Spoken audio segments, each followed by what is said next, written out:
Bible నుండి దేవుని వాక్కు. భక్తిహీనులు దేశంలో నుండకుండా నిర్మూలమగుదురు, విశ్వాసఘాతకులు దానిలో నుండి పిరికివేయబడుదురు. సామెతల గ్రంథము 2వ అధ్యాయము 22వ వచనము. ఎప్పుడైతే మన యొక్క జీవితంలో భక్తి లేకుండా జీవిస్తామో, విశ్వాసఘాతకులుగా మనం జీవిస్తామో, మన యొక్క జీవితంలో మనము అస్థిరమైన పరిస్థితులు మన జీవితంలో మనం కలిగి ఉంటాము.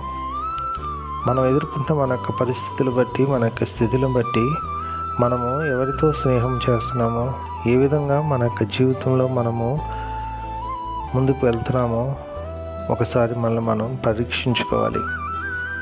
ఎప్పుడైతే మనం దేవుని కలిగి ఉండమో అప్పుడు మనము భక్తిహీనులతోటి, అదేవిధంగా విశ్వాసఘాతకులతో మనం సహవాసం చేసి మనము కూడా వారి వల్ల అయిపోతాం. తద్వారా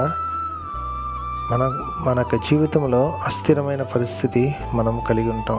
కాబట్టి ఈరోజు దేవుని యొక్క వాక్యము సెలవిస్తున్న విధంగా మనము స్థిరత లేని జీవితం కలిగి ఉన్నట్లయితే మనల్ని మనం పరిశీలించుకొని మన యొక్క జీవితాలు మార్చుకొని మన జీవితాన్ని దేవునికి సమర్పించుకోవాలి. తద్వారా దేవుడిచ్చే ఆశీర్వాదాలని మనం పొందుకోగలుగుతాం. కాబట్టి అటువంటి కృప దేవుడు మనందరికీ దయచేయనుగాక. ఆమేన్.